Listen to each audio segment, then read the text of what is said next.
Good morning, class 12th. Today we are going to start with your chapter 2 from Vistas, The Tiger King, written by Kalki.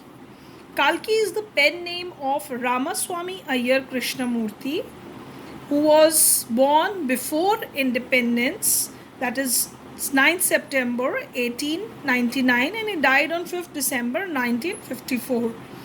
Kalki was a great writer of his time. He was a journalist, poet, critic, and Indian independence activist. The story, The Tiger King, is a satire on the rich and powerful kings of the olden times. Now, I will be explaining you this story in detail. Let's start with it. The Maharaja of Pratibandhanpuram is the hero of the story. He may be identified as His Highness Jamidar General Khalidar Major Satya Vigraha Samhari Maharaja Dhiraj Vishwabhushana Samrat Sir Jilani Jung Bahadur MAD ACTC or CRCK, but this name is often shortened to the Tiger King. The big title names, list of titles before the king names, emphasize, the author wanted to emphasize his greatness, how the kings used to use a lot of titles before their name to glorify their greatness. So, as I told you, that this whole story, the Tiger King, is a story which is a satire on rich and powerful kings of olden times. So this is also highlighting that thing, that how these kings used to give big, famous, and um, impressive titles before their names were given to them. Now, the author says that I have come forward to tell you why he came to be known as Tiger King. I have no intention of pretending to advance only to end in strategical withdrawal. Even the threat of Satuka bombers will not throw me off track. The Satuka, if it likes, can beat a hasty retreat from my story. Now, the author is trying to tell us that he is definitely going to tell you how this king was known as a Tiger King, and he don't want to hide anything, but he wanted to tell the whole story till the end. Even if he says that Stuka bombers are referred to German aircraft used in World War II. He says that even if these bombers are going to they are going to threaten me that you should not tell the story, but I am going to tell this story. So he will not tell the story in a short way, but he wanted to tell you everything in detail. So, right at the start, it is imperative to disclose a matter of vital importance about the Tiger King. Everyone who reads of him will experience the natural desire to meet a man of his indomitable courage face to face, but there is no chance of its fulfillment.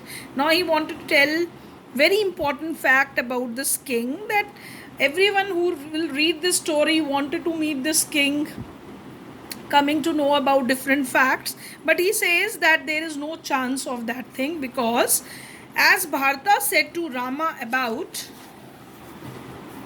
Dashratha, the Tiger King has reached that final abode of all living creature. In other words, the Tiger King is dead.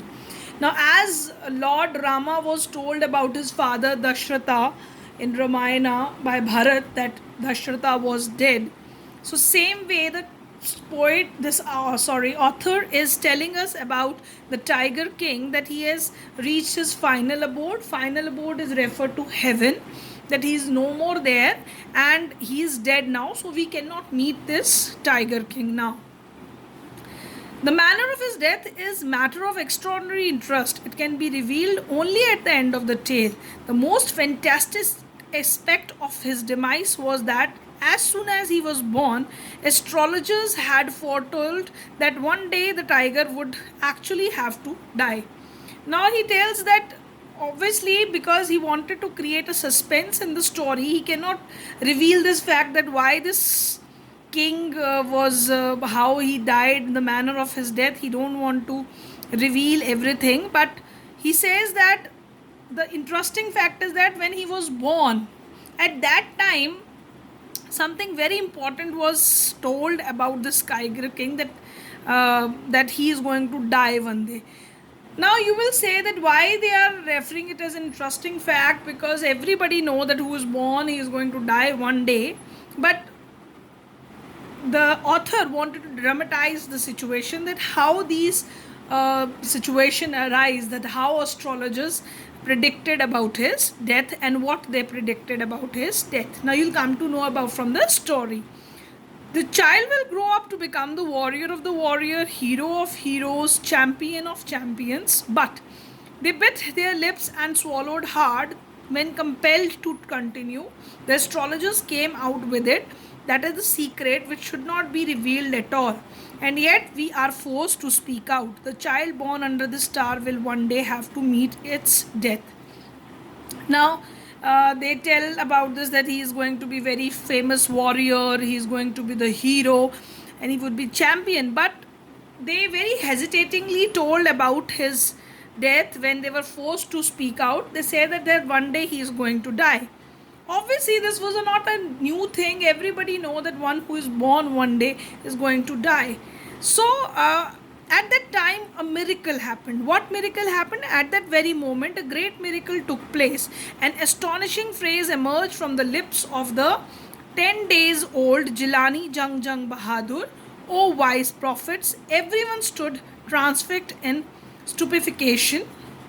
They looked wildly at each other and blinked. O wise prophet, it was I who spoke. Now at this moment, this 10 days old child who was Jung Jung Bahadur, this is the name of the tiger king. So he started speaking when he was only 10 days old, and everybody was transfixed in stupefaction. Everybody was surprised in this kind of shocking situation. Nobody was expecting that a 10 days old child is going to speak, and they were looking at each other blinking as if it is real situation or not. And what this child says, that it is I who is speaking. This time there are no grounds for doubt. It was the infant born just 10 days ago who had enunciated the words so clearly. Now this child was speaking. There was no doubt that any other one is speaking. He was the person who was pronouncing the words so clearly. The chief astrologer took off his spectacles and gazed intently at the baby. All those who are born will one day have to die. We don't need your predictions to know that. There would be some sense in it if you could tell us the manner of that death. The royal infant uttered these words in his little squeaky voice. So this child, what he said, that whatever you are predicting is known to everyone. But if you could tell the manner of his death, then it would be some sense in predicting something. So the chief astrologer placed his finger on his nose. In the wonder, the baby, barely 10 days old, opened his lips in speech. Not only that, it also raised intelligent questions, incredible, rather like the bulletins issued by the War Office than facts. The chief astrologer took his finger off his nose and fixed his eyes upon the little prince. Now this astrologer was very surprised to see that this 10 years old child is speaking, and he's also raising an intelligent question that how the manner of death should be told. So this chief was looking at the prince, and what he said, the prince was born in the hour of the bull. The bull and tiger are enemies. Therefore, death comes from the tiger, he explained. Now he says that the child is born under the zodiac sign of the bull. This is the bull sign is referred to the Taurus zodiac sign, which represents the bull, and the tiger is the Leo sign, which of the zodiac sign Leo, and he says that these two are enemies. So his death, as he is born under the star of bull, so he is going to die because of tiger. So that would be the reason of his death. You may think that Crown Prince Jung Jung Bahadur was thrown into a quake when he heard the word tiger. That was exactly what did not happen. As soon as he heard it pronounced, the Crown Prince gave a deep growl. Terrified words emerged from his lips. Little tigers beware. This account is only a rumor rife in Pratibandhanpuram, but with hindsight, we may conclude it was based on some truth. Now the author is saying that at this moment you must be thinking that this child born Jung Jung Bahadur, he might be very worried from this word of tiger, that his reason of his death would be tiger, but this did not happen. As soon as he heard it pronounced, the way what this child said, he gave a deep growl, and then what he said, that terrifying words emerged from his lip, and that terrifying words that let tigers beware. He was warning the tigers that they should be beware of him. Now this was a rumor rife in Pratibandhanpuram. Now this story spread in this kingdom very fast. It spread widely. Rumor rife means just as a rumor used to spread very fast, same way the story spread in the whole Pratibandhanpuram. But with hindsight, we may conclude it was based on some truth, but when we are going to come to understand the things later, we'll come to know that there must be some fact under this when we'll come to know about the story, that how this king died. Now in second part of the story reflects us that how the king was brought up, what kind of life he led, how he started his tiger hunts. The crown prince Jung Jung Bahadur grew taller and stronger day by day. No other miracle marked his childhood days apart from the event already described. The boy drank the milk, and every English cow was brought up by an English nanny, tutored in English by an Englishman, saw nothing but English films, exactly as the crown prince of all other Indian states did. When he came of the age at 20, the state, which had been with the court of ward until then, came into his hand. Now, this king, he became taller and stronger day by day. This was the only miracle associated with his life, that he started speaking at the age of just 10 days. After that, no such miracle occurred, but he lived a normal life.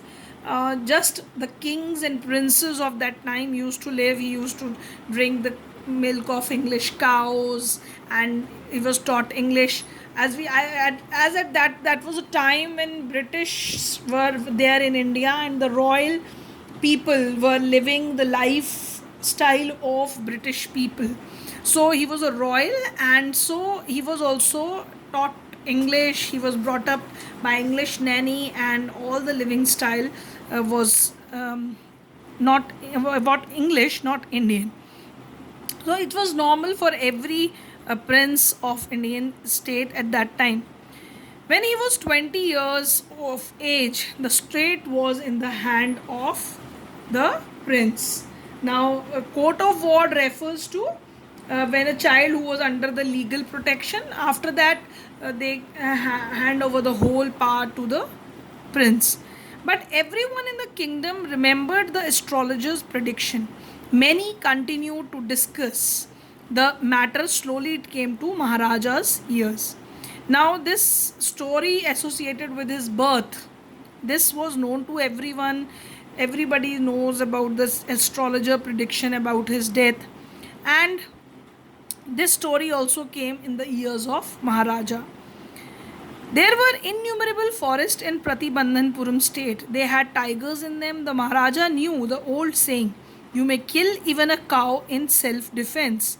There could certainly be no objection to killing tigers in self-defense. The Maharaja started out on tiger hunt. Now here, the king, when he come to know that his death's reason would be a tiger, so what old saying he says, that one can kill a cow, which is considered very sacred in India. One cannot kill a cow because killing cow is considered very bad in Indian culture. So he said that even people uh, will not object killing a cow if somebody is protecting himself in self defense. So there would be no objection on killing a tiger in self defense. So what this Maharaja started doing, he started killing the tigers. He go on hunts for the tiger. The Maharaja was thrilled beyond measures when he killed the first tiger. He sent for the straight astrologer and showed him the dead beast. So he was very excited. So he sent this dead tiger to this king, this astrologer, that he had killed the tiger. What do you say now? He demanded. Now he asked from the priest that, what do you say now, as I have killed the tiger? Your Majesty may kill 99 tigers in exactly the same manner, but the astrologer drawled. Now, this astrologer says that you may kill 99 tigers in the same manner, but the astrologer drawled here means he spoke slowly. But what? Speak without fear. The king wanted to know what he wanted to say. But you must be very careful with the 100th tiger. That 99 you can kill without any harm, but you have a problem with the 100th tiger. So this is what the fact was revealed by the priest to the king. What if the 100 tiger were also killed? So king asked that if I am going to kill the 100 tiger, then I will tear up all my books on astrology, set fire on them, and I shall cut off my tuft, crop my hair short, and become an insurance agent. The astrologer finished on an incoherent note. So now the astrologer was so firm with his prediction. So he says that if you are going to kill the 100th tiger also, then definitely I will tear my books which are on astrology. I will cut off my tuft. Tuft is the hair which priests used to have on their head hair, and he said that I'm going to cut that, and I'll not be called a priest. I will become an insurance agent. So the priest was very sure that he is going to he's definitely right in saying that. And now onwards, what happened later? So this was the incident happened when he killed the first tiger. Now after this king started killing so many tigers. The third part, from that day onwards, it was celebration time for all the tigers inhabiting Pratibandhanpuram. Now this day onwards, it was the celebration time for all the tigers which were in the Pratibandhanpuram. Why? The state banned tiger hunting by anyone except the Maharaja. Now king wanted to kill all the 100 tigers. So killing of tiger was banned in the Pratibandhanpuram because only king wanted to kill the tigers. A proclamation was issued to the effect that if anyone dared to fling so much as a stone at a tiger, all his wealth and property will be confiscated. Now this kind of proclamation announcement was also made and the public that if anyone is going to even throw the stone at a tiger, they are going to seize their property. Confiscated means they are going to capture their property. So obviously nobody is going to kill the tiger, but only the Maharaja. The Maharaja vowed he would attend to all other matters only after killing the 100 tigers. Initially, the king seems well set to realize his ambition. So he just left all other matters aside, but he was more concentrated on killing of the tigers. Not that he faced no dangers. There were times when the bullet missed its mark. The tiger leaps upon him and he fought the beast with his bare hands. Each time it was the Maharaja who won. So definitely hunting the tiger, he faced dangers many times. So with his bravery, he fought with his hands with tigers. But every time this king won. So that also shows that he was very powerful king. He was very courageous. He started, although he was killing the tigers with bullet, but he many times fall in danger with these tigers. At another time, he was in danger of losing his throne. A high ranking British officer visited Pratibandhanpuram. He was very fond of hunting tigers and fonder of being photographed with the tigers he had shot. As usual, he wished to hunt tigers in Pratibandhanpuram. But the Maharaja was firm in his resolve. He refused permission. I can organize any other hunt. You may go on a boar hunt. You may conduct a mouse hunt. We are ready for a mosquito hunt. A tiger hunt? That's impossible. So one day a very high ranking officer of British official came, and at that time this king's condition was also in danger, because he said no to hunting to this official. He said that you cannot hunt tiger, you can go for any other animal hunt, but you cannot go for a tiger hunt. So definitely that officer will get angry with this. The British officer's secretary sent word to the Maharaja through the Diwan that the Durai himself did not have to kill the tiger. The Maharaja could do the actual killing. What was important to Durai was a photograph of himself holding the gun and standing over the tiger carcass. But the Maharaja would not agree even to this proposal. If he relented now, what would he do if other British officer turned up for tiger hunts? So the British officer was fond of getting the photograph with the tiger. So he sent Maharaja some word that he don't want to kill the tiger himself, but basically Durai is referred to the British lords, that the British lord is entrusted to get the photograph with the tiger, not the actual hunting. But the Maharaja said no to that also, because he don't want that. With that, other British officials started coming to their kingdom for tiger hunt, because he himself wanted to kill all the 100 tigers. So, because he prevented a British officer from fulfilling his desire, the Maharaja stood in danger of losing his kingdom itself. As Britishers were overpowering Indian kingdoms at that time, so his kingdom was in danger. He could even lose his kingdom, as he did not fulfill the desire of British officer.